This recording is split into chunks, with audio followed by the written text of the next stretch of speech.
Boa tarde a todas, todos e todas. Meu nome é Cristina, sou professora. Está falhando, não está? Eu acho que está falhando um pouco o microfone, não sei se sou eu que não estou. Bom, meu nome é Cristina, sou professora aqui do Instituto de Matemática e Estatística, onde a gente está organizando esse debate, e eu sou representante do Instituto no Conselho de Representantes da ADUSP, e a gente, lá no Conselho de Representantes,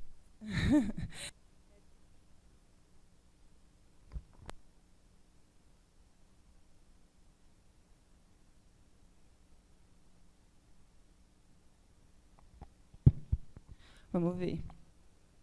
Lá no Conselho de Representantes, a gente decidiu tentar realizar alguns debates com a categoria, né, então, com os colegas docentes da USP, para falar sobre temas mais próximos ao cotidiano docente e na tentativa de abrir um diálogo com a categoria, um diálogo mais amplo. Tá bom?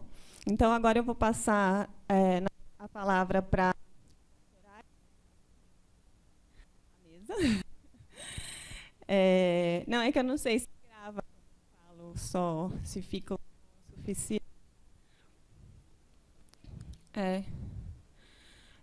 Mas acho que, de toda forma, a gente vai começando e vou passar a palavra, então, para a Soraya, que vai mediar a mesa e apresentar os nossos convidados de hoje. Lembrando que a gente pretende fazer outros debates, possivelmente um logo depois do primeiro turno das eleições. Tá bom? Boa tarde. Boa tarde, meu nome é Soraya, eu sou do Conselho de Representantes da ADUSP, da Escola de Educação Física e Esporte da USP.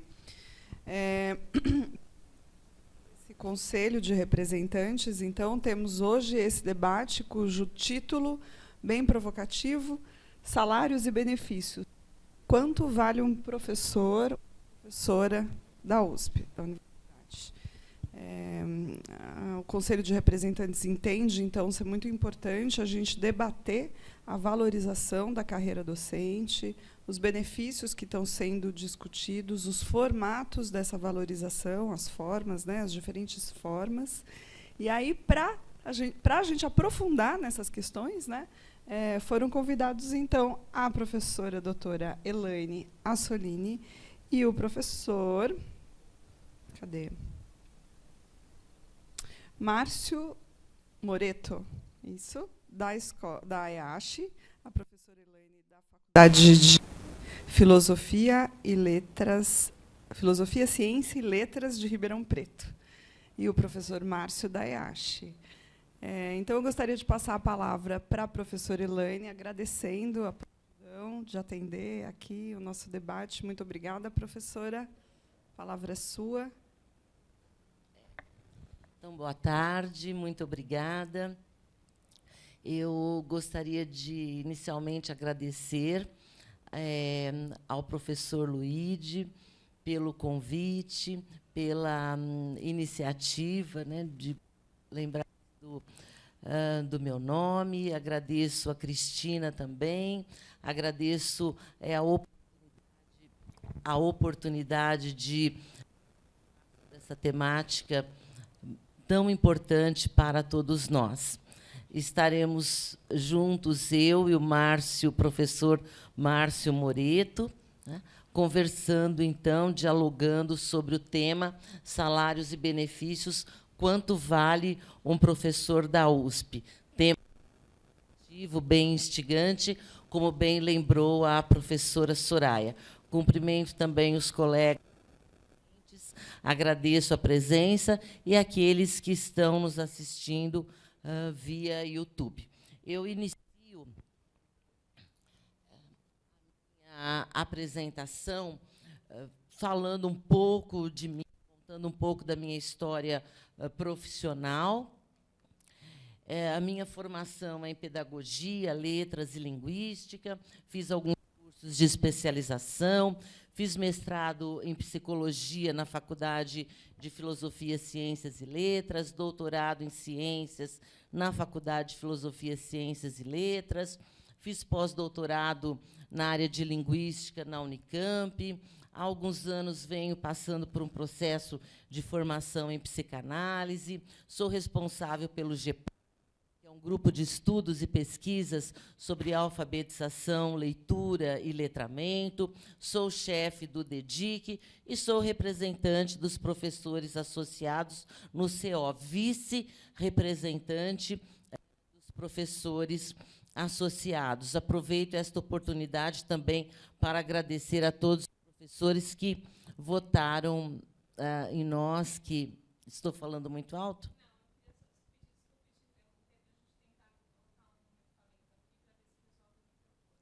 Pois não.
Obrigada.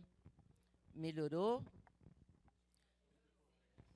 Só no decorrer que vamos descobrir. Então, vamos em frente, vamos continuar. Tomei a liberdade de me apresentar, porque não sou um profissional, uma professora muito conhecida, então tomei a liberdade de me apresentar. Tá?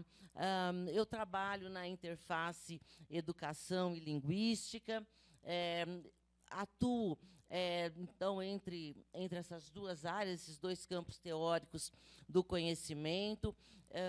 Trabalho na Faculdade de Filosofia, Ciências e Letras de Ribeirão Preto desde novembro de 2005. Antes, trabalhei 22 anos em uma instituição privada de Ribeirão Preto e 15 anos na Prefeitura Municipal de Ribeirão Preto como professora e coordenadora pedagógica. As motivações para as discussões e lutas por melhores salários e benefícios. Penso que é interessante contar para vocês a origem dessas motivações. A princípio, elas estiveram concentradas no âmbito individual, né? Devido às minhas observações, vivências, experiências, percepções, com as perdas salariais, dificuldades de índole orçamentária, enfim.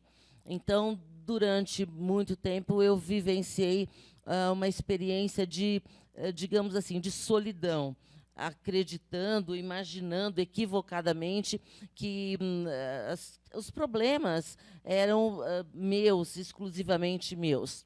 À medida que eu fui me abrindo, que eu fui escutando outros colegas, né, eu vivencio uma experiência coletiva, né, em um segundo momento.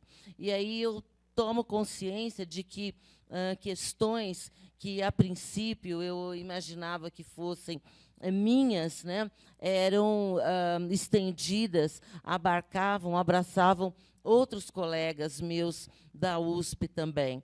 E questões salariais, questões orçamentárias, de acordo com as minhas vivências, e ao longo dos meus 18 anos na USP, elas nunca foram faladas abertamente, explicitamente. Ao contrário, se falava de forma mais contida. E, neste segundo momento, né, eu vivencio a experiência da escuta, do diálogo e da construção de laços sociais com colegas da USP, e a construção desses laços sociais, desses relacionamentos, e a oportunidade de escutar colegas, escutar amigos, trazendo suas questões, suas queixas, seus depoimentos, seus relatos, né, me afetaram, tiveram e continuam tendo impacto sobre mim. É por isso que, quando houve, né, a oportunidade de uma organização por parte dos professores associados, eu disse que eu estaria à disposição.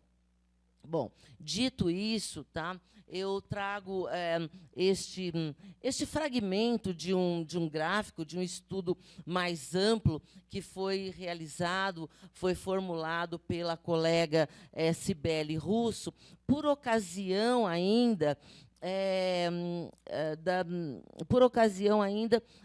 do momento em que o atual reitor, o magnífico reitor, estava expondo seu plano de governo, digamos assim.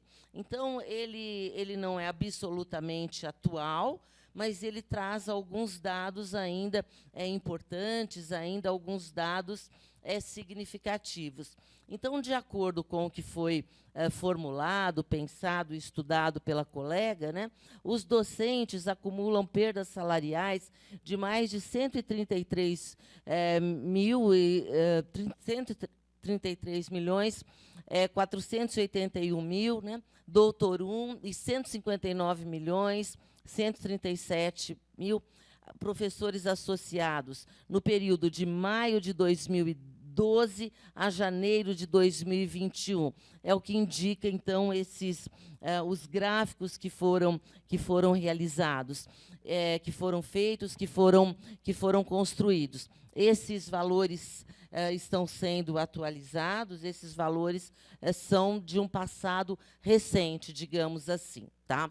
E aqui eu trouxe um fragmento, um trecho de um material que eu recebi da ADUSP, se eu não estiver enganada, semana passada, que diz assim, né? Em 10 anos, o quadro discente aumentou e o docente diminuiu. Trabalhamos mais e em piores condições, né? Com salários 21,49% menor. Chega de arroxo. E aconteceu algo interessante comigo, eu comentei com o professor Luíde, que foi o seguinte: quando eu estava preparando os slides, né, e eu fui até o flyer, até o folder da DUSP, eu tive um ato falho,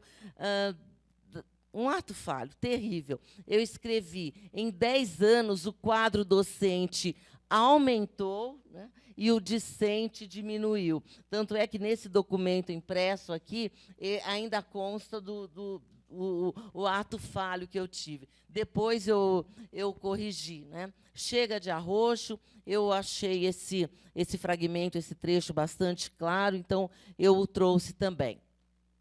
Sobre as perdas salariais e nossas ações, eu destaco o seguinte: grande parte dos docentes contratados a partir de 2004 não conseguirão cumprir os 40 anos de contribuição exigidos para receberem a média de seus salários na aposentadoria. Tá? Esse é um dado importante, né? Os 2.100 contratados entre 2004 e 2013 terão redução significativa de rendimento ao se aposentarem. E os rendimentos dos docentes contratados a partir de 2013 são impeditivos para que muitos façam aportes em fundos de previdência. Essa é uma questão bastante sensível para nós pensarmos, para nós discutirmos, uma vez que envolve as nossas aposentadorias. Tá? Esses dados e alguns outros que eu não trouxe aqui em função do tempo, e eu desejo respeitar o tempo, deram origem a uma moção que foi disponibilizada e para as diferentes congregações, foi lida e que traz os seguintes conteúdos. Tá? O primeiro, né, a solicitação de que o nosso sistema Marte elabore, confeccione, disponibilize um simulador de aposentadoria ou de pensão em caso de morte ou invalidez. Tá? A capacitação de funcionários do DRH para sanar dúvidas, nossas dúvidas sobre nossas aposentadorias, nossas pensões, casos de morte, casos de invalidez. A reestruturação da carreira docente, buscando diminuir os efeitos dessas assimetrias na nossa folha de pagamento.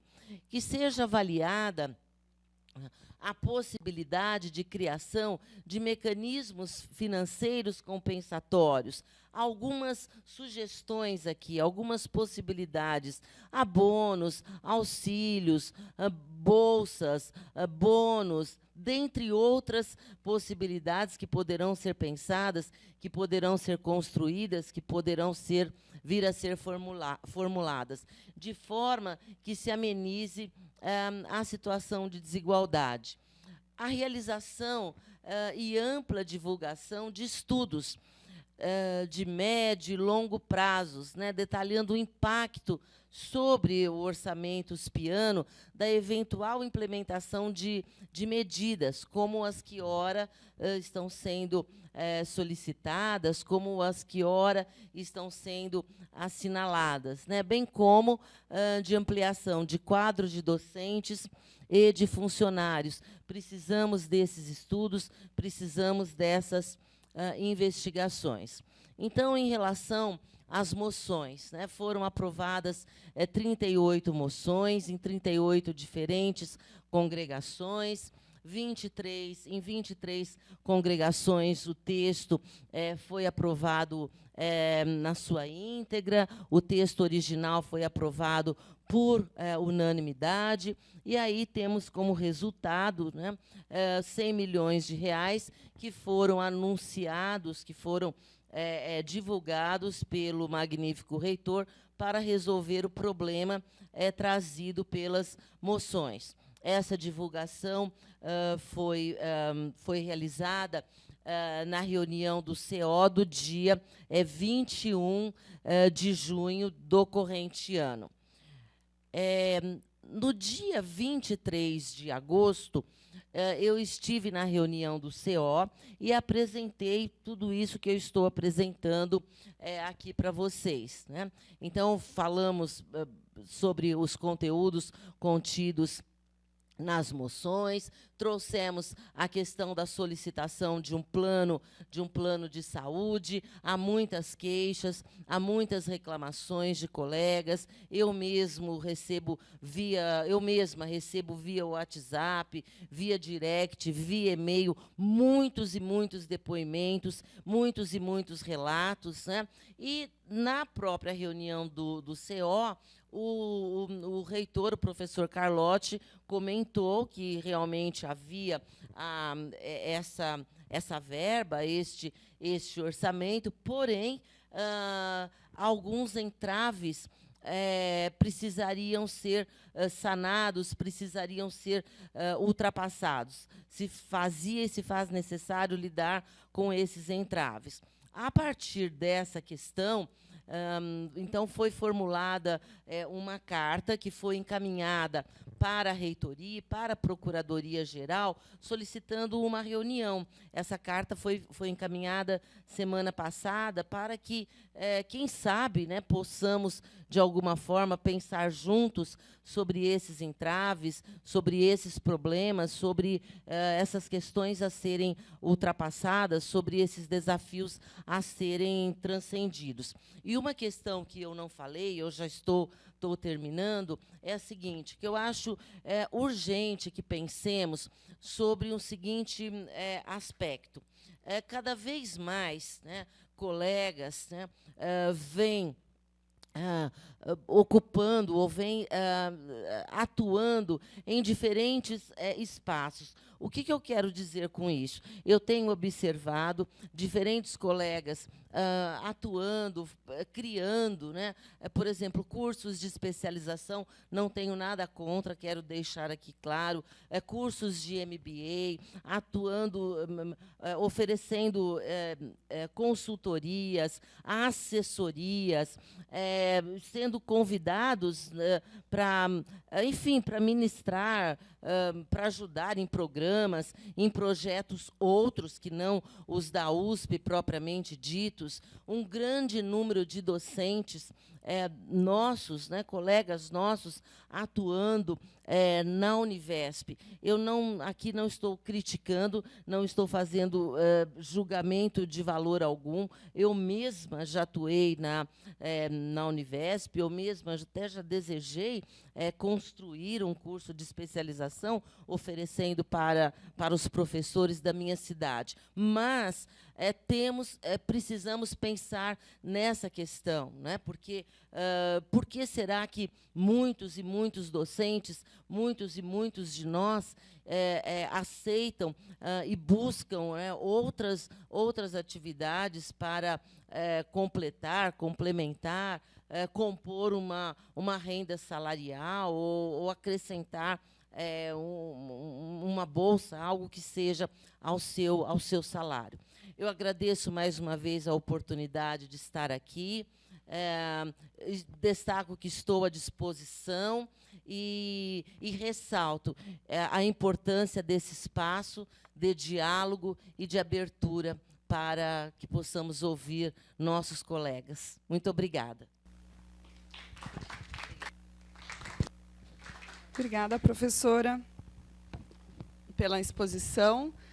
Só gostaria de lembrar aos presentes o formato que a gente pensou, né, Cris, para esse debate, que é a exposição da professora Elaine, depois a exposição do professor Márcio. A gente abre, então, para perguntas ou para discussão, e aí depois, nos 10 minutos finais, eles retomam a palavra para tecer suas considerações.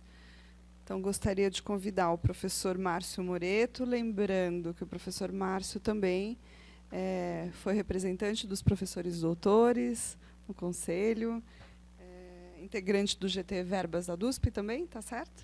É isso? Oi, está funcionando? Obrigado, Soraya. Eu não tinha preparado me apresentar, mas eu gostei da apresentação da professora Elaine. Vou ser breve para não perder tempo da minha apresentação. Eu fiquei pensando quantas coisas em comum a gente tem. Você falou que você está há 8 anos na USP, eu entrei em 2013, 9 anos. A gente tem mais ou menos... mais. 18, eu entendi errado, perdão.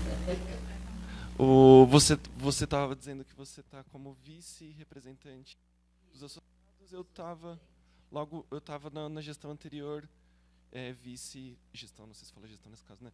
Vice-representante dos doutores. E fiquei pensando, você foi dizendo dessa trajetória do... Alô? Você estava contando da sua trajetória do individual para o coletivo, e eu fiquei pensando a sorte que eu tive na minha trajetória do individual para o coletivo. Em 2013, lembrando essa história, né, em 2013 a gente teve uma greve grande na EASH, e embora a greve não tenha sido o motivo da greve, não tem nada para se comemorar, mas eu, agora pensando, eu tive a sorte de, em 2013, ter conhecido a DUSP, porque as pessoas da DUSP foram lá na EASH, ou, enfim, parte delas fazia parte, inclusive, da EASH, né, e foram defender os meus colegas coletivamente. E isso me fez, de alguma forma, me inserir nesse coletivo outro que se organiza e luta por condições de trabalho dos professores muito, muito antes de eu ser professor nessa universidade. Eu fiquei pensando se é exagero, mas eu acho que tem gente com quem eu trabalhei na DUSP que luta pela universidade pública desde antes de eu nascer, possivelmente.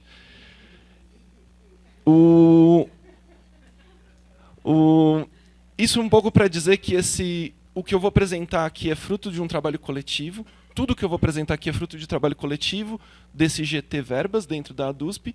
a forma como que está organizado, eu organizei. Qualquer erro, eu estou assumindo a responsabilidade pelos erros, mas o teor é esse trabalho coletivo que produziu essa cartilha que está ali do lado de fora, enfim, para as pessoas que estão presentes. Para quem está na internet, ela está disponível no site da DUSP. É a cartilha do GT Verbas. Tá bem, vamos ver como funciona esse negócio. Aqui. Então, eu organizei assim a apresentação. Vou falar um pouco das perdas salariais dos últimos anos, sobre comprometimento. Eu pensei o seguinte, né? Primeiro mostrar o quanto a gente perdeu nesses anos com inflação, e depois mostrar o lado da receita, pensar de onde teria receitas possíveis. Então, um lado é mostrar que simplesmente tem dinheiro, que é a questão do comprometimento da folha de pagamento, e a outra é resgatar brevemente, porque eu tenho pouco tempo, as lutas históricas por mais receitas, e, por fim, falar também, não dá para eu entrar em muitos detalhes, mas falar sobre o plano de valorização dos níveis iniciais da carreira, porque o entendimento é que os professores que entraram depois na universidade são os que mais sofreram têm mais sofrido com as mudanças, né? Tá bem, esse gráfico é uma versão do que o da Elaine mostrou, só que, enfim, ele está de ponta cabeça em relação ao que ela apresentou. Aqui é o seguinte, né? A gente estabeleceu 2012, maio de 2012, como ponto de referência. Isso foi acordado no Fórum das 6. Então, o 1 do meu gráfico é quanto a gente recebia em maio de 2012. E ali as perdas com a inflação, os momentos em que sobe, que são os picos, são os nossos reajustes, certo? Então dá para ver direitinho ali que de 2012 até um pouco depois de 2014, os reajustes eles foram sempre recuperando as nossas perdas e voltando para o poder de compra de 2012. Pós 2014, o que aconteceu de 2014 até agora é que as recuperações, os nossos reajustes foram sempre bem abaixo da inflação. O último, em particular, foi um pouco acima da inflação, esse pico aqui no finzinho, mas veja que ele está muito longe de recuperar as perdas de 2012, e mesmo de maio para cá, dá para ver que a inflação esse ano está sendo dura, embora esse mês, especificamente, a gente teve um micro deflação, mas, no geral, a gente está perdendo, inclusive, em relação... Nesse ano, a gente já está perdendo. Enfim, isso para ter isso. A gente faz as contas com três índices, né? Então, o IPCA, FIPE, e esse índice do Fórum das 6, que ele é calculado... Eu tenho isso aqui no outro slide, acho. Ele até fevereiro de 2020, o Fórum das 6 calculava a partir do Diese, mas o Diese parou de fazer a conta, então, a partir de então, tem-se usado o INPC.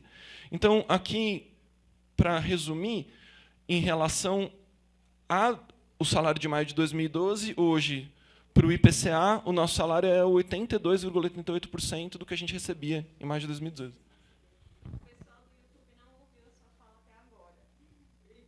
O que está acontecendo? Agora voltou o som, deu pau no equipamento. Ah, lá no fundo. Tá bom. Equipamento que passa, enfim, para o YouTube. Tá bom. Então, você Quer que eu volte? Tá bom. Vou voltar daqui, tá?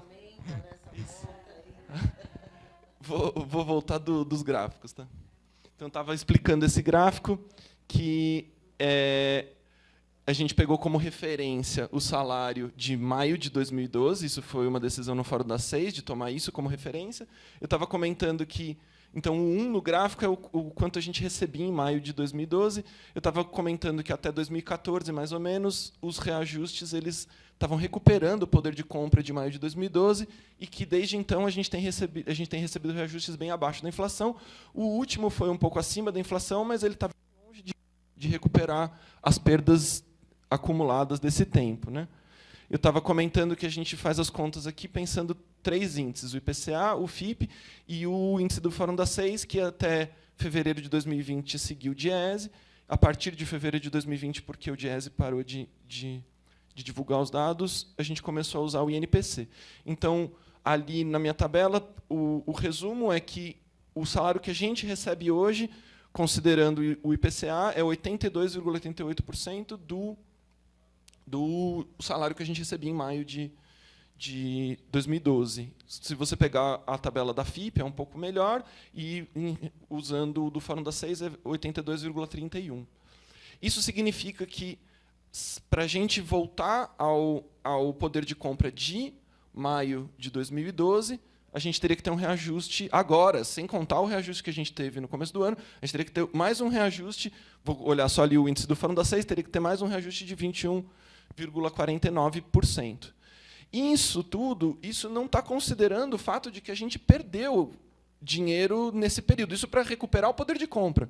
Mas se você pensar aqui, essa área aqui, são perdas, né? São, assim, se a gente voltasse ao poder de compra de maio de 2012, a gente vai ter perdido todo esse dinheiro que a gente deixou de ganhar nesse período. Um jeito de calcular isso, como cada um tem um salário um pouco diferente, eu estou calculando aqui em meses, em vez de calcular em reais, né? Mas isso corresponderia usando cada um dá um valor um pouco diferente, né? Mas usando o índice do Fórum das 6, significa que a gente trabalhou, vamos dizer, 16 meses, quase 17 meses de graça. Se considerar que o nosso salário deveria ser o de maio de 2012, durante 16 meses a gente trabalhou já, e mesmo que a gente recupere, foi tempo de trabalho perdido, por assim dizer. Tá bem.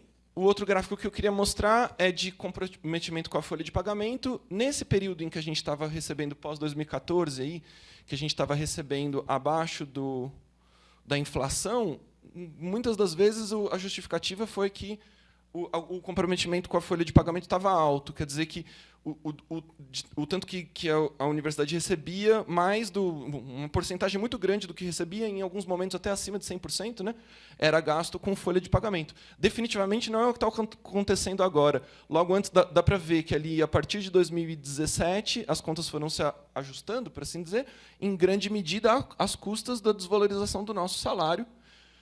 Logo antes do nosso último reajuste, o comprometimento com a folha estava em 66,84%, isso considerando o total das 3 universidades.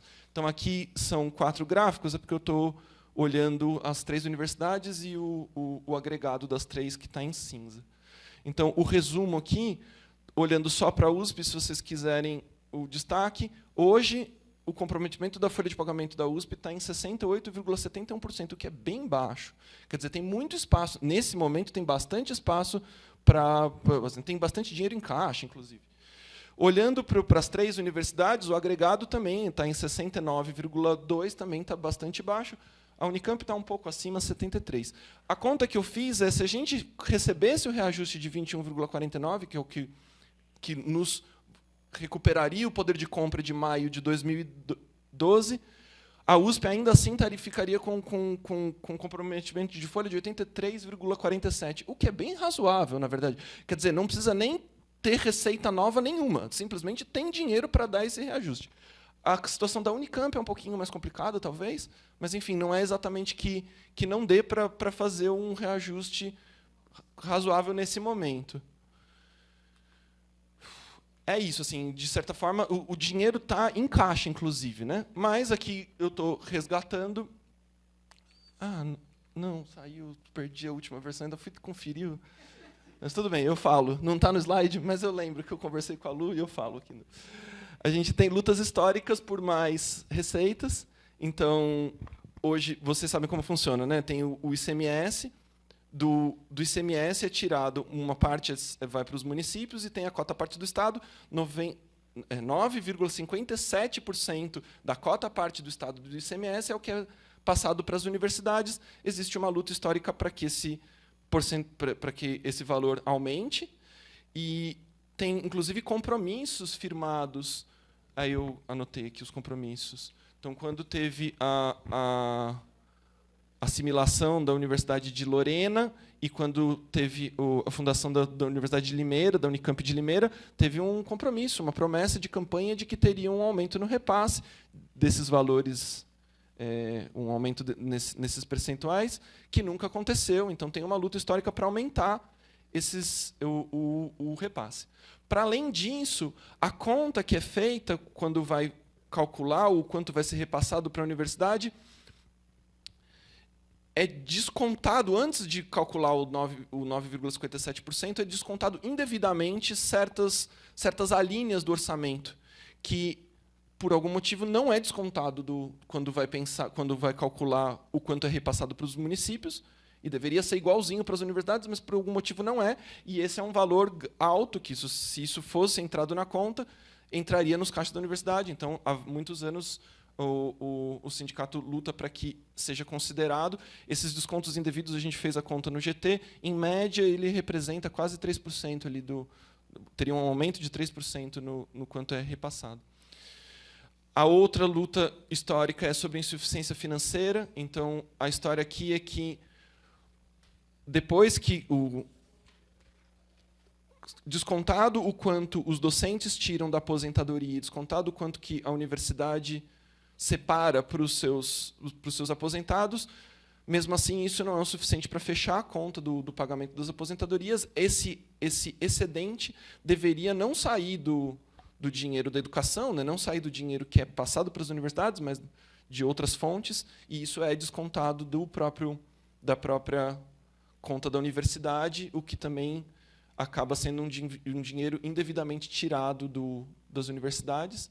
E, por fim, tem a questão das renúncias e isenções fiscais, que a cada ano vai somando. Então, é estimado aí desde 2012 até 2020 em quase 200 bilhões de reais que o governo deixa de arrecadar. E a gente tem uma luta histórica também para que isso seja cobrado, enfim, os valores devidos, para que também seria dinheiro que acabaria entrando na conta e poderia aumentar as receitas para que pudesse para a universidade. Por fim, a última coisa que eu queria falar é da valorização dos níveis iniciais da carreira. A gente tem discutido isso na DUSP, nas assembleias. E a última proposta, a gente tem algumas propostas na mesa, eu separei uma aqui para contar, que é a que está na cartilha também. A ideia é que se fixe em 7% a diferença entre cada um dos interstícios da nossa carreira. Então, não é exatamente assim que está hoje.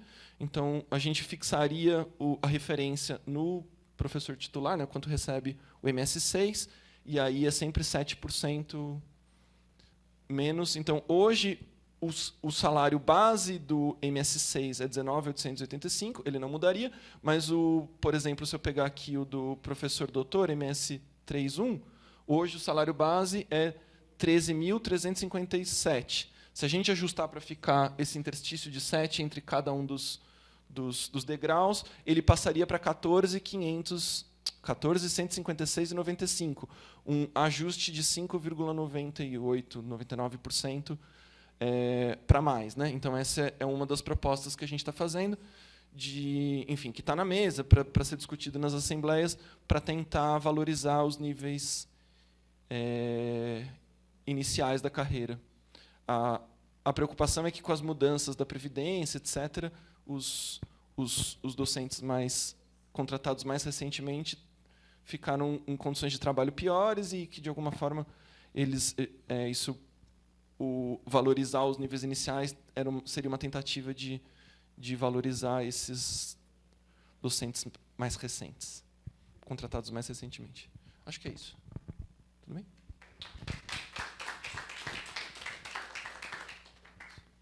Obrigada, professor Márcio, pela explanação, pelos gráficos, pelos números. Queria agradecer os representantes da casa aqui que organizaram esse debate, também a equipe de tecnologia, que testou tudo antes, a gente chegou mais cedo e viu. E abrir, então, para perguntas, lembrando que a Cris está acompanhando aqui o chat do YouTube, então, se vocês que não estão aqui quiserem enviar perguntas aqui para a mesa também, e também aqui o grupo de colegas que estão aqui.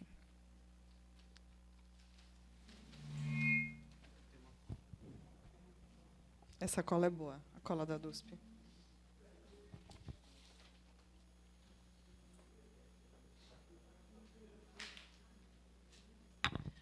Ninguém tem pergunta, só indignação. Só vontade de chorar. Vou tirar a máscara. Simboli. E duas palavras rápidas para quebrar o gelo. Duas coisinhas. Uma, acho interessante aquilo que falaram sia a Elaine, sia a Márcio, sobre o fato de essa solidão que é um traço que está se tornando, acho, uma coisa perigosa dentro da universidade, ou seja, os professores, nesse caso, talvez em particular os novos docentes, talvez isolados, ou seja, entram numa realidade com dificuldade de contato, dificuldade de apresentar os problemas. E acho que, para nós, a ideia desse debate continua sendo a ideia de abrir um diálogo e tentar encontrar soluções juntos, tentar conversarmos e tentar, de fato, unir as nossas forças, a nossa disponibilidade para tentar melhorar as condições de trabalho, de vida dentro da universidade. O debate de hoje não pode enfrentar outros temas, como, por exemplo, a sobrecarga, a exploração de trabalho que a gente está sofrendo, mas também essa coisa é indiretamente, mas fortemente relacionada com as questões salariais. E um segundo comentário que foi falado pelo Márcio, mas eu queria reforçar, é a questão que, se por um lado a gente luta para que os recursos da universidade, das universidades estaduais paulistas, no caso mais direto, mas em geral para a educação, recursos sejam aumentados, e a questão por exemplo, a questão das isenções fiscais é um tema extremamente importante, porque praticamente é retirado da base de cálculo o equivalente, mais que o equivalente daquilo que entra na base de cálculo. Porque as estimativas falam que, no final do ano, a arrecadação do ICMS, quota parte do Estado, será acima de 150 bilhões de reais. E, apesar disso, as universidades têm dinheiro. O dinheiro existe e poderia ser utilizados para, seja a questão do salário, seja a questão de qualquer custo de tipo, entre aspas, social, que pode ser permanência estudantil, que pode ser reforçar os hospitais universitários, toda forma de sustentar, melhorar as condições de vida e de trabalho dentro da universidade. Eu queria falar 30 segundos, mas, como eu me conheço, falei bem mais, mas a intenção era quebrar o gelo para ver outras falas. Obrigada, Pierluigi. Super importante isso, né, sobre a questão do isolamento. E também, acho que a professora Elaine trouxe, né, a fala das estratégias que os docentes individualmente estão criando para a compensação dessa perda salarial, que nos gráficos do Márcio ficaram, né, bem chocantes para a gente. E ainda sabendo que a universidade dispõe, então, desses recursos para compensar essas perdas salariais, né? O que será que a gente pode fazer?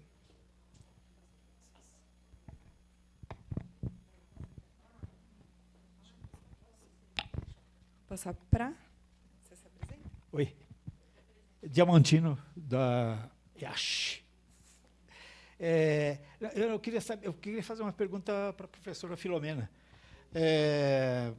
A respeito da informação que você falou da reunião do Conselho Universitário, que falou que tinha o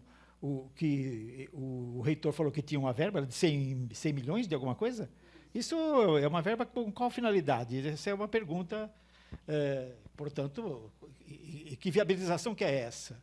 Essa reunião que vocês pediram é uma reunião da representação, é isso? Aí, essa é a pergunta. Para o Márcio, eu estava querendo perguntar o seguinte. Eu tenho esse desconto que é feito relativo aos incentivos fiscais, né? Bom, deve ter alguma justificativa, não é? Eu imagino que a justificativa, se eu fosse do governo, eu ia falar assim, olha, a gente dá um incentivo fiscal, mas o incentivo fiscal teria a função de aumentar a renda. Logo, vocês não perderam nada. Eu pergunto, é isso? Qual é a argumentação, afinal?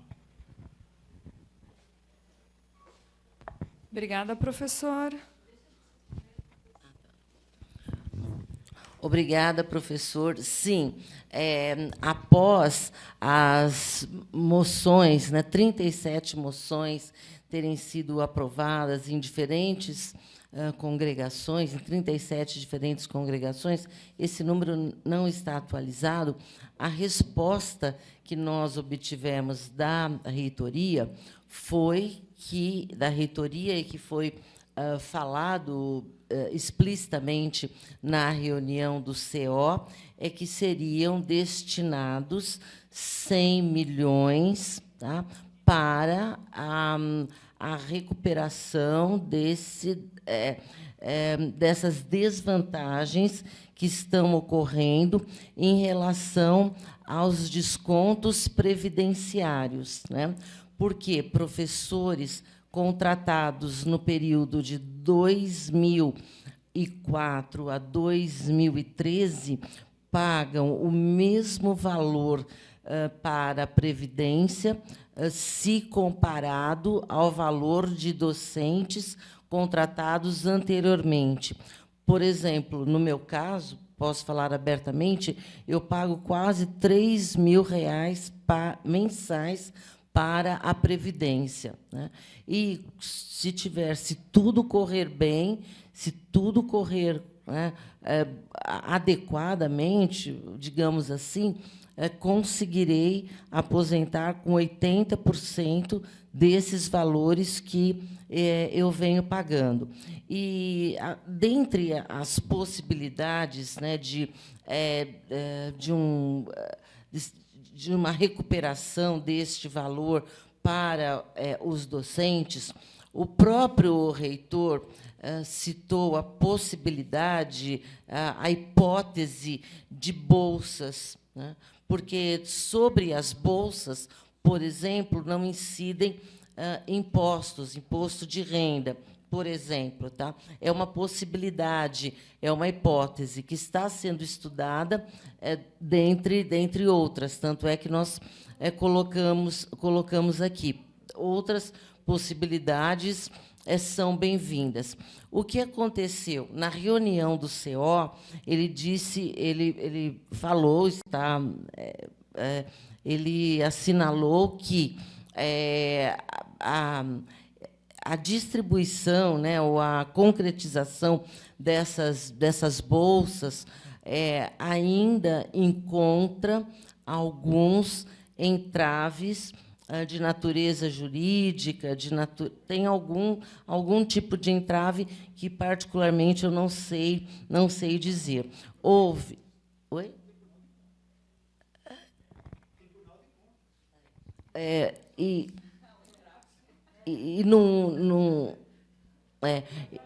Houve uma contra-argumentação em relação a isso e foi solicitado, né, pelo professor Rodrigo Bissacô, que é o titular, né, da nossa representação, eu sou suplente. Foi solicitado e foi uma carta construída em conjunto, construída coletivamente, pedindo um encontro, pedindo uma reunião com a Procuradoria-Geral e com o próprio reitor, né, para que venhamos a saber que entraves são esses, e se esses entraves não podem ser superados, se esses entraves são totalmente impeditivos, né, que outras possibilidades existem, porque a nossa angústia e o nosso desejo maior, que quer seja no formato de bolsa, quer seja de uma outra maneira, num outro desenho, né, que algo seja feito imediatamente, né? A nossa situação é muito delicada, a nossa situação é muito grave, né? eu me expus aqui dizendo que achava que a questão era só comigo, né? Embora sempre tivesse recebido todos os materiais de vocês, eu sou filiada à DUSP desde 2006, sempre ali, né, com letras garrafais. Mas quando eu passo a conversar, passo a escutar outros colegas, né, eu me dou conta, e hoje tenho plena consciência disso, de que um grande número de professores nossos vive uma situação muitíssimo delicada e muito grave. A gerente do meu banco, né, modo de dizer, modo informal de dizer, disse que o Banco do Brasil, pelo menos a unidade pela qual ela é responsável em Ribeirão Preto, está fazendo um levantamento do número de empréstimos consignados de docentes da USP. E a preocupação financeira, ela nos impede de pensar, nos impede de ter novas ideias. Nós trabalhamos com a produção do conhecimento, né? Como ter novas ideias, estabelecer relações, criar, pensar no novo, ou ressignificar aquilo que pode ser ressignificado, se o tempo todo estamos pensando ali como vamos chegar até o final do mês. Ou seja, na verdade, nem chega, né, ao final do mês. Recebemos, pagamos as contas e, enfim, é isso, professor. Não sei se eu respondi ou se eu trouxe outras angústias para o senhor, mas eu estou dizendo o que eu sei até o presente momento. Obrigada, Soraya.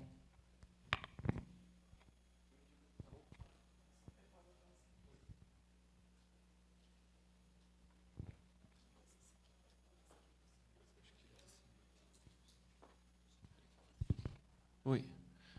Não, sua pergunta, eu não sou economista, né, mas o meu entendimento é o seguinte, que os incentivos fiscais, eles são ou para aquecer a economia, ou para incentivar ou geração de empregos, etc., ou para uma coisa estratégica do tipo você quer que um certo setor se desenvolva mais que outro.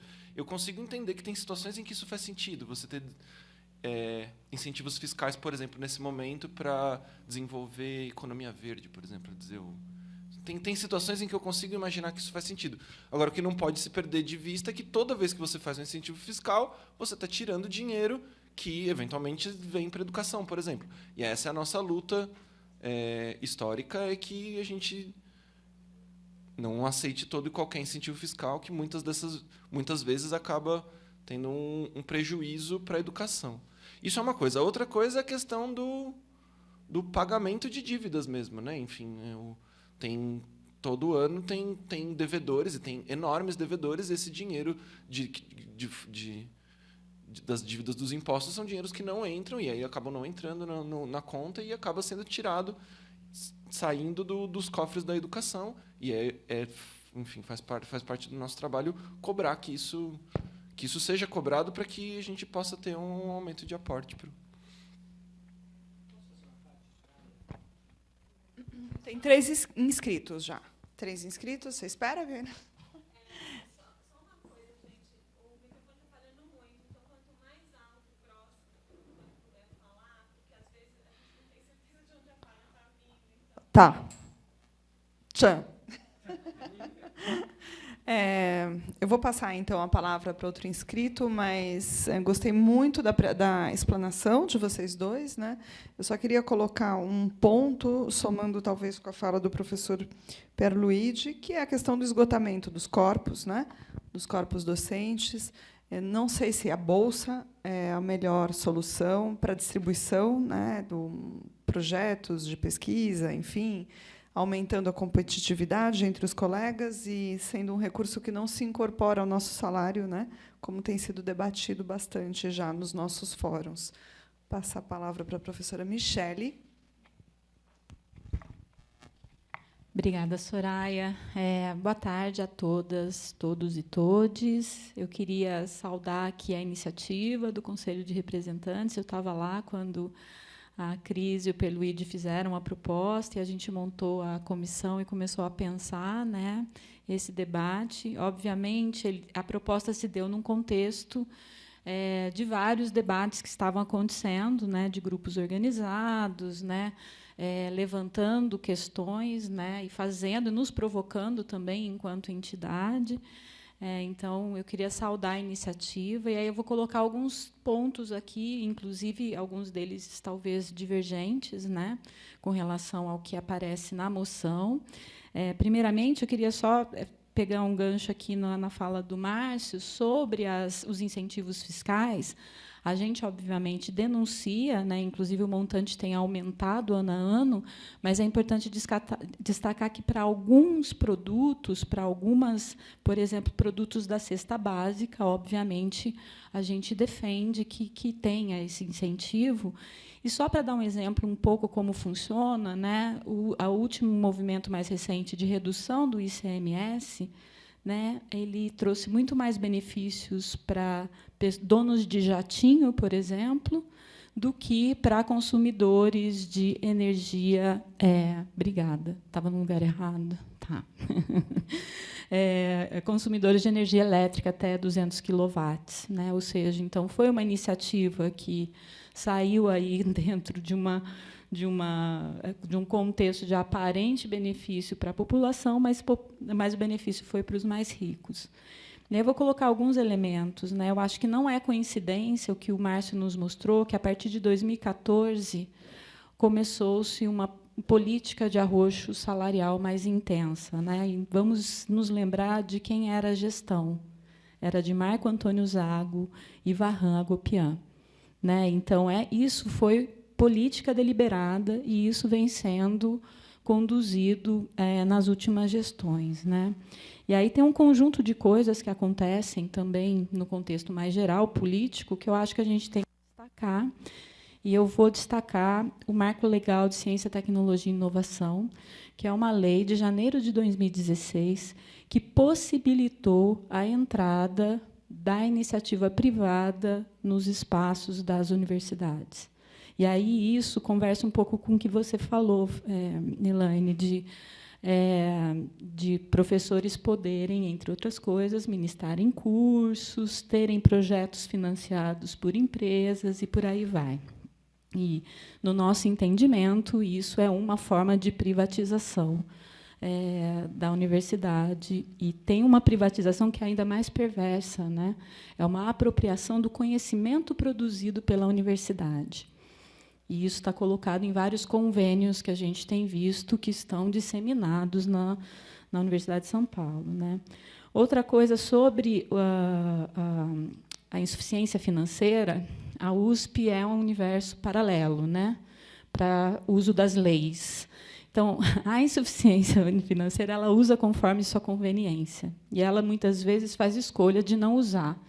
Então, o que o Márcio colocou de necessidade de aporte do Estado, caso haja insuficiência financeira, está previsto em lei, que é a Lei 1010 de 2007, que não é cumprida pela universidade e pelo Estado. E aí, pessoal, não quero me estender muito, mas tem algumas questões que estão na moção, né, entre elas essa questão das pessoas que ingressaram na universidade entre 2004 e 2013. Eu sou uma dessas pessoas. Eu ingressei em 2007. E aí, trazendo a questão do coletivo, né, que você colocou.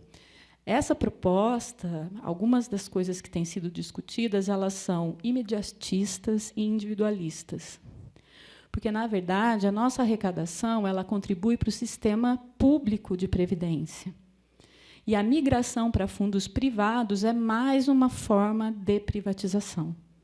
Os fundos de pensão, que foram regulamentados em 2013, como fruto da reforma da Previdência de 2003, nada mais é do que uma monetização da Previdência. Então, quando a gente defende a previdência pública, a gente está defendendo, de alguma forma, a democratização desse direito. Então, nós estamos, atualmente, defendendo democracia. E a gente não escolhe uma democracia para defender. Então, quando a gente defende acesso, direitos à saúde pública, educação pública, habitação pública, é uma forma de democratizar esses direitos, né? Então, e por último, antes disso, sobre os 100 milhões há problemas, né? Porque se a gente pensar numa política que não seja perene, que não impacte no salário base, né? É uma coisa que vai... A gente tem que pensar, inclusive, impactar na aposentadoria. Então, há uma contradição aí nessa proposta, né? E aí, o que fazer, Soraya? A gente está aqui num evento da ADUSP. Sem mobilização, sem luta, né, a gente não consegue mudar esse cenário. Então, a gente tem que pressionar coletivamente a gestão universitária, os governos, a Alesp. A gente não pode se esquecer que a gente vai eleger não só presidente da República, mas a gente vai renovar os legislativos, né? A gente tem que estar atento às propostas que estão colocadas. Inclusive, nós enviamos cartas para candidatos e candidatas que têm nos buscado ou que são mais próximos do legislativo, e para o executivo nós enviamos perguntas, tanto para o governo estadual quanto para o federal, exceto o atual presidente da República, porque a gente não quer divulgar, não precisa, né, mas dessa pessoa. Então, era isso, pessoal. Eu acho que eu falei muito, viu, Perluide? Mais do que você, né? Obrigada. Muito bom, obrigada, professora Michele. Na inscrição.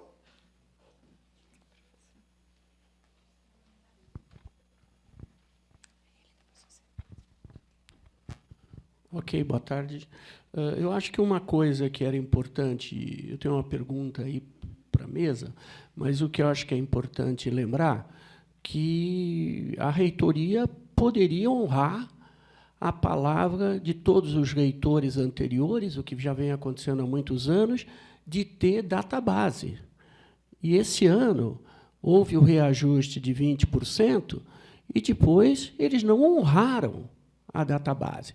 Isso, para uma reitoria que pretende ser diferente no diálogo com a comunidade, está um começo muito ruim. Então, eu acho que esse é um ponto importante para ser ressaltado, e eu gostaria de um comentário da mesa sobre isso. A segunda questão é sobre eventual uso para se corrigir distorções desses 100 milhões, ou, eventualmente, de algum outro montante que possa ser disponibilizado. Eu acho que uma questão importante, e essa é uma pergunta para a mesa, como é que nós olhamos essas medidas no sentido delas não prosperarem desigualdades para uma próxima geração de contratados, de concursados, que vai vir em 2023, em 2024 e assim por diante, porque senão nós vamos gerar uma sucessão de guerras entre gerações. Então, eu queria um comentário, qual atenção nós temos que ter para, ao mesmo tempo que, eventualmente, tentamos resolver questões de desigualdades que existam, como fazemos políticas ou como pensamos em algo que possa não simplesmente prosperar essas coisas no futuro. Obrigado.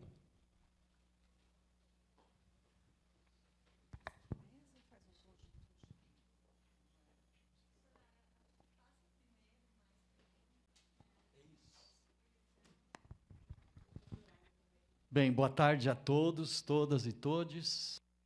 Eu sou César Minto, professor recém-aposentado da Faculdade de Educação. E eu diria que a penúria salarial, digamos assim, ela é generalizada. Eu sou professor MS 3.1, aposentei como professor MS 3.1. A gente sente isso também, né? Apesar de professor jovem há mais tempo, né? Mas eu queria... eu preciso entender, quer dizer, o pano de fundo que leva a essa situação, né, de assimetria. E eu gostaria de lembrar que a primeira coisa é o seguinte, só, para não esquecer, impostos, o pagamento de impostos é o que garante direito social. Então, toda vez que se isenta impostos, você está prejudicando necessariamente o montante que poderá garantir direitos sociais. Essa é uma via que tem que ser pensada com muito cuidado, né? Pano de fundo maior, né? O que levou a essa assimetria, ou um dos principais aspectos que levaram a essa assimetria, que é detectada não só dentro da USP, mas como em todas as instituições públicas, foram as sucessivas reformas da Previdência, né? Em especial a de 98, a de 2003 e as demais que ocorreram mais recentemente, né? Isso criou essa assimetria entre os chamados professores mais jovens, né, docentes mais jovens e docentes jovens há mais tempo, né? A outra coisa é o seguinte: eu penso que o sindicato tem trabalhado numa tendência muito positiva, que é de tentar solucionar com perenidade, né, os problemas detectados. Eu acho que a gente tem caminhado numa direção certa, a ponto de, por exemplo, a gente tentar intervir nas peças de planejamento orçamentário do Estado, né? É lá que se é não só lá, mas lá são momentos privilegiados para a disputa do fundo público, né? Eu falo especificamente do plano plurianual, que é quadrienal, e, em especial, dos planos anuais, né, que são a LDO, a Lei de Diretrizes Orçamentárias, todo o primeiro semestre de cada ano, e a Lei Orçamentária Anual, todo o segundo semestre de cada ano, né? É um momento especial para a disputa do fundo público, onde também se disputa a questão das renúncias ou isenções fiscais, cujo nome técnico é gastos tributários. Vocês vejam como a coisa é bem camuflada, né? E eu diria o seguinte: olha, nós temos, no caso da universidade, como já foi dito, né, quer dizer, nós estamos vivendo um momento que nós nunca tivemos que eu me lembre, historicamente, a gente nunca teve uma folga orçamentária para poder recuperar perdas anteriores, porque nós estamos falando de perdas, né? O que o Márcio mostrou, que o GT trabalha, o GT Verbas trabalha sobre isso, é ver as perdas que nós tivemos ao longo de uma série histórica de 10 anos, né? E é um momento específico para mobilizar as pessoas no sentido de tentar contribuir para a gente resolver de forma perene os nossos... A gente sabe que a gente não consegue isso de uma hora para outra, né? Mas é importante essa resistência, essa mobilização, né? E tentar evitar alternativas que, eventualmente, que num primeiro momento podem parecer que resolvam problemas, o caso das bolsas, por exemplo, mas que elas não resolvem, elas quando muito, adiam a solução de problemas, né?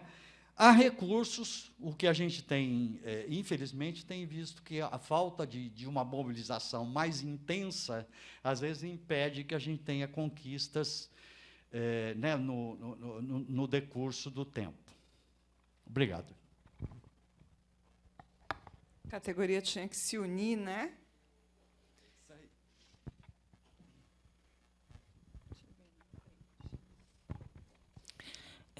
Bom, eu queria só, talvez, falar coisas que já foram ditas, mas eu entrei na USP em 2010, e eu acho que um dos problemas, né, que esse grupo dos contratados entre 2004 e 2013 está sentindo de maneira forte é uma mistura, né, do arroxo salarial com a questão previdenciária.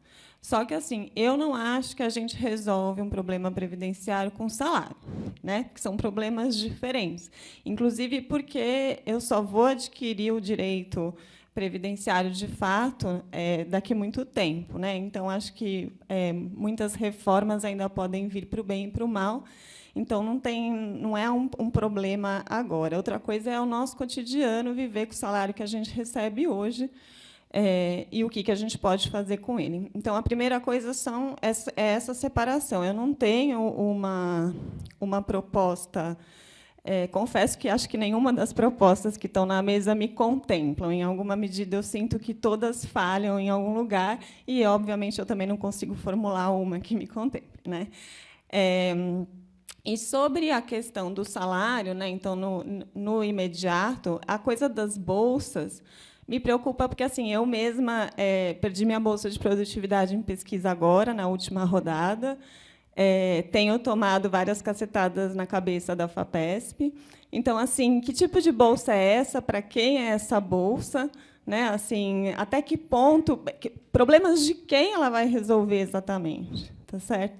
Porque além de ser uma solução imediata, ela também vai ter, enfim, ela abre, mesmo que até que se de início, digamos, a reitoria dissesse que era para todo mundo, a chance disso no futuro deixar de ser para todo mundo também é muito alta, né? O que é para todo mundo é o salário. Então, queria só falar essas duas coisas, assim, que eu acho que a bolsa é problemática por causa principalmente da possibilidade que você vai ter de depois fazer qualquer uso, né, entre a reitoria, sai a reitoria e muda a política, e sobre o problema previdenciário, que eu não vejo uma solução com salário agora, né? Eu não acho que criando um desequilíbrio salarial no presente você resolve um problema da aposentadoria. Enfim, era isso. Obrigada, Cris, pelas considerações. Você vem aqui na frente? Essas bolsas podiam ser distribuídas para as docentes mulheres. Talvez eu ficasse um pouquinho contemplada. Mentira, brincadeira.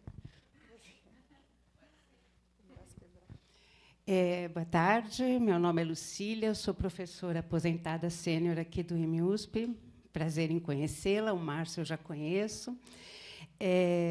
A minha pergunta é muito objetiva e espero que eu consiga colocá-la rapidamente para que vocês possam tomar a palavra de novo. Por que, talvez a pergunta seja mais direcionada a você por conta da tua exposição, mas acho que o Márcio também poderia comentar, por que, nessa proposta de moção, não houve um item, dentre aqueles tantos que ali apareciam, falando sobre recomposição das perdas. Porque, além de todos os problemas que, eventualmente, aqueles itens lançam para discussão, eu acho que, tanto na tua apresentação quanto na do Márcio, as perdas salariais estão dadas. E por que, justamente no momento em que há recursos na universidade, por que, justamente neste momento, a questão das perdas salariais também não é colocada neste movimento organizado aí em função das moções? Esta diferença me parece uma diferença importante e que a gente precisaria aprofundar essa discussão para, eventualmente, podermos nos unir mais em nome, enfim, das necessidades e das lutas importantes para a categoria docente. Obrigada, professora. Vou passar a palavra, então. Acho que mais alguma pergunta? Também acho que é um encerramento, então, né? São as palavras finais aqui dos candidatos. Eu gostaria também que vocês comentassem em relação à produtividade exacerbada, né, que estamos todos submetidos, quer dizer, a gente diminui o número de docentes se aposentam, não sei o quê, mas a produtividade aumenta, né? Então, não sei se a gente trabalhou só 16 meses a mais. Acho que a gente trabalhou mais tempo, né? A minha percepção corporal é essa, eu trabalhei mais. Porque não são só 40 horas semanais, porque tem um arroxo de produtividade aí também, por incrível que pareça, né? Não sei quem quer começar.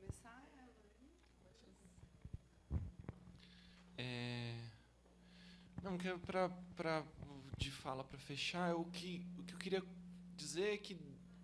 Alô? Então, esse aqui não sei nem se está funcionando. Eu entrei em 2013, né? E desde que eu entrei, praticamente desde que eu entrei, eu só vi o meu salário sendo arrochado, né?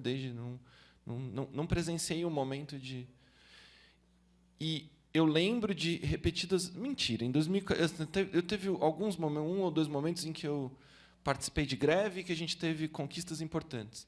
Mas a minha lembrança é de repetidas vezes a gente tentar se organizar e o que ser argumentado é que não tinha dinheiro. Dessa vez, estou bem convencido de que tem bastante dinheiro.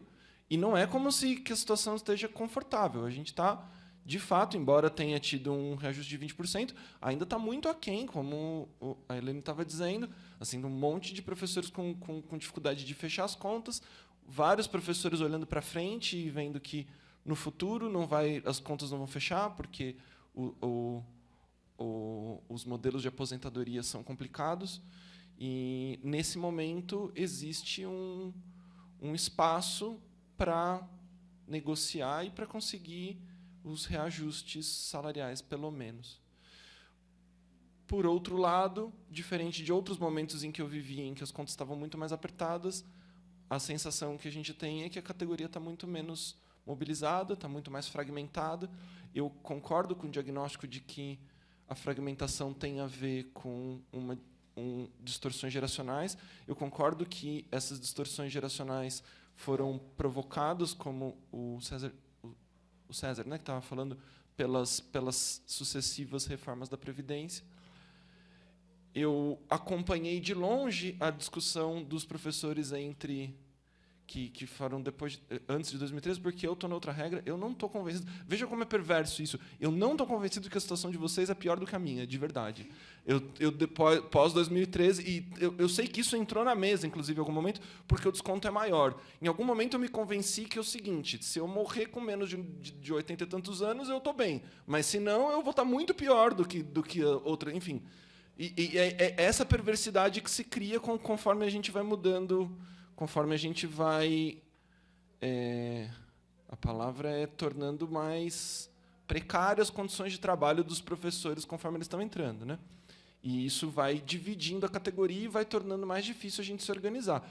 Eu não tenho, assim, claro, tem uma discussão sobre o que a gente poderia fazer com a aposentadoria. Eu concordo com a Kika, eu não tenho uma solução, mas eu não estou com muita dúvida de que, nesse momento, o que a gente devia estar fazendo é lutando para que sejam contratados professores, que tem até um plano para isso, mas que isso seja efetivado e de que forma isso aconteça, né?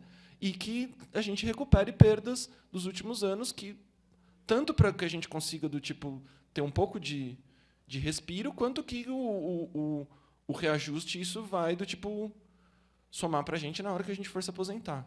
Para mim estava muito claro que essa é a luta que a gente devia estar fazendo juntos. E não, nesse momento específico, principalmente, diria, nesse momento em que tem dinheiro, a gente não era o momento para a gente estar discutindo bônus ou qualquer coisa que vai criar uma competição qualquer entre os docentes, para que alguns vão ser privilegiados e outros vão acabar... Não é esse o momento... Acho que em todos os momentos teria essa discussão do ponto de vista ético, vamos dizer. Mas, nesse momento, isso nem cabe. O dinheiro tem. Durante tantos e tantos anos, a gente estava discutindo aqui pelas migalhas do que poderia ser disputado ali de um orçamento muito apertado. Nesse momento, o comprometimento com a folha está abaixo de 70%. Assim, tem bastante dinheiro sobrando. A gente poderia só estar todo mundo junto, reivindicando um reajuste que fosse digno para recuperar os nossos salários hoje e que isso fosse incorporado para o momento futuro. E é assim que eu enxergo a situação nesse momento. Obrigada, Márcio. Bom, esse é, sem dúvida, um momento de muito aprendizado, pelo menos para mim, e eu vou destacar alguns pontos comuns aqui. Fica claro, né? E contamos aí com um material importante preparado para o Márcio, que há verba, há dinheiro, há orçamento, né? Então, que essa informação chegue ao maior número possível de colegas, de docentes. Há muitos colegas que não sabem disso, né? Outra questão, né, que foi falado aqui também, que é comum, né, do nosso arroxo salarial, das nossas perdas salariais. Talvez, não sei, professora Lucília, talvez tenha provavelmente a moção tem lacunas, a moção tem brechas, a moção tem pontos em abertos, né? Mas nada impede de nós continuarmos falando, continuarmos destacando isso, levando isso em frente de diferentes formas, né? Assim como a questão da database, que foi destacada por alguns dos senhores aqui presentes, né? A DUSP já falou, professores, outros grupos de docentes vêm falando, vêm insistindo, vêm mostrando, né? Não tem sido falta de falar, precisamos ser escutados, né? Ou que continuemos falando, ou que continuemos nos mobilizando, né? Enfim, não passemos aí por um processo de encolhimento, né? Ou de timidez, ou de deixarmos de lutar. Outro ponto que foi destacado até pela professora Cristina, né, sobre a questão previdenciária. De fato, né, não sabemos o que virá, o que vai acontecer, porque são questões mais amplas, né? Mas, dentro da USP, poderíamos ser melhor informados, poderíamos ou ser melhor amparados em relação a isso, sem exclusão, ou sem diferenciação. Sobre as bolsas que constituem aí a hipótese das bolsas, né, que constituem, de fato, essa hipótese que é um ponto que se apresenta como sendo delicado, como sendo nevrálgico, que tenhamos outras hipóteses, outras possibilidades e outras situações, e que elas sejam... Eu ia até baixar isso daqui porque está... Desculpe. E que elas sejam perenes, né? A sugestão das bolsas nasce nesse contexto de muita angústia, de muita preocupação, né? O senhor professor apontou a problemática do Tribunal de Contas, a professora Michele nos dizendo que não vai ser perene, então que tenhamos alguns caminhos, que busquemos alguns caminhos. Eu não tenho essas respostas nesse momento, mas estou empenhada em buscar, né, em buscá-las, que os nossos salários líquidos possam ser diferenciados, né? Porque, de uma certa forma, o que eu vejo aqui, o que fica para mim desta tarde de trabalho e desse encontro é que estamos todos no mesmo barco, né?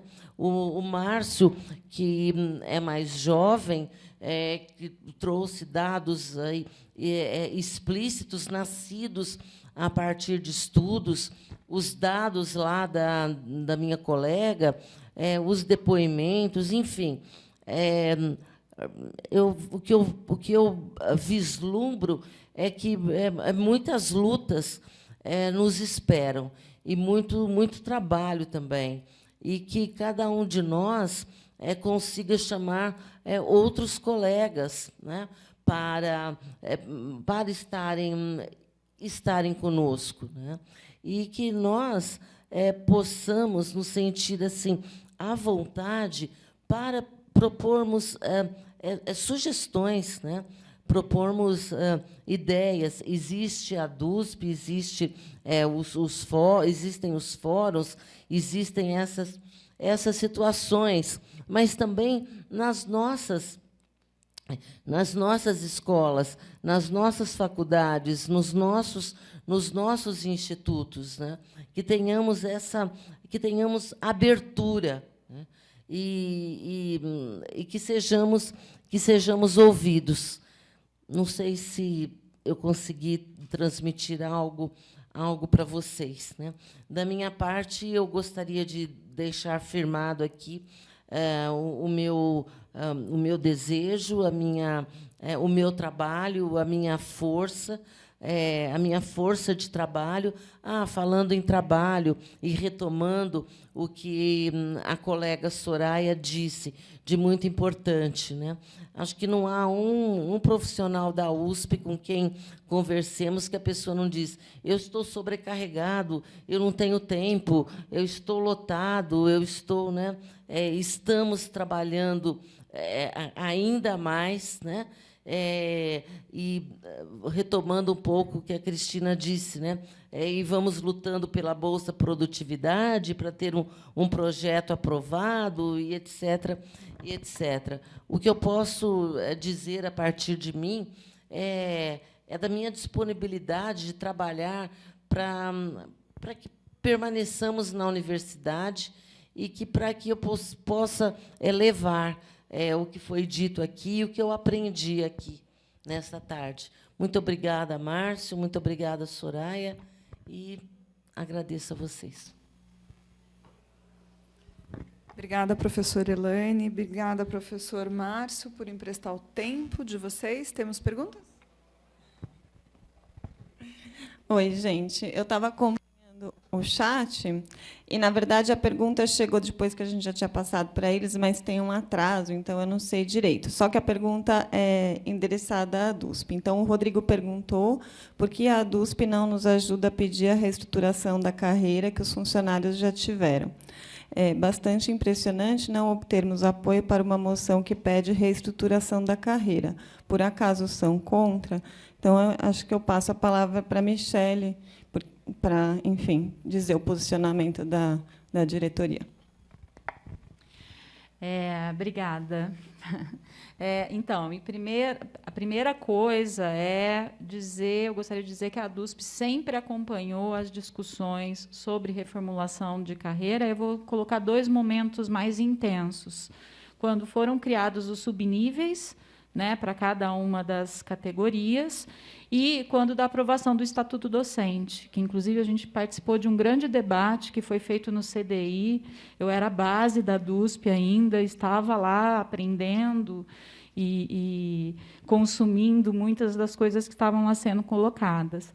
E no atual programa da DUSP para a USP, a gente traz lá um último item que foi aprovado em assembleia pela categoria em setembro do ano passado, porque a gente tem como prática, sempre às vésperas de eleições, de indicação para a reitoria, a gente revê o nosso programa, né, à luz da conjuntura. E lá tem, sim, um item que diz de rediscussão da carreira. O que está colocado na moção, como eu coloquei, a gente, como diretoria, eu estudei ponto a ponto 5 pontos da moção, né? Eu sei quase, agora já faz um tempo que eu não olho, né? Mas a gente não concorda com os elementos que estão ali colocados, por conta exatamente do programa que a gente defende, e do que a gente entende por salário, por aposentadoria, por seguridade social, né? Porque não se trata só de aposentadoria, a gente tem que pensar nas pensões. Eu, por exemplo, estou afastada para exercício de mandato sindical, que eu resolvi fazer porque a demanda estava muito alta, até por conta do momento que a gente está vivendo, eleitoral, né? E aí, vejam, as pessoas que estão aposentadas ou que estão afastadas não recebem os vales. Então, quando a gente pensa em composição salarial, quando a gente defende, de fato, o salário base, a gente tem que pensar nisso tudo. Tem colegas que estão afastados por várias razões, né? E aí perde esse valor. Então, quando a gente fala de perenidade, de defesa do salário, se trata disso. Eu acho que, ao discutir carreira, e aí é bastante amplo, quando a gente pensa na carreira como um todo, né, a gente não está se negando a discutir. A gente não concorda com os termos que estão colocados na moção. É isso. E só para terminar, está tudo colocado em notas da diretoria sobre. Então, a gente está escutando. Eu até disse que a gente foi mobilizado em vários momentos pelo movimento que foi. Então, a gente está escutando, sim. Tá bom? Obrigada, Michele, pela resposta, pelos esclarecimentos. Bom, eu gostaria de agradecer, então, a presença dos nossos convidados, a professora Elaine, o professor Márcio, esse valioso tempo, né, que nos falta, por estarem aqui nessa tarde de trabalho, como bem disse a professora Elaine. Acho que fica muito claro, né, que não tem por que a categoria se dividir nesse momento, no momento que temos dinheiro na universidade, e esse dinheiro tem que compor com salários, pronto, acabou. Tem uma forma boa de se fazer isso com dinheiro. Uau, vá lá, né? Não temos por que nos dividir, é impressionante isso. Então, talvez, num outro momento, né, com recursos mais escassos, e que esses recursos tivessem que ser direcionados para determinados grupos, ok. Mas não é o caso. Pelo menos ficou muito claro isso para mim, hoje aqui. Muito obrigada, então, pelos esclarecimentos. Obrigada para a plateia também. Obrigada às pessoas que estão no chat.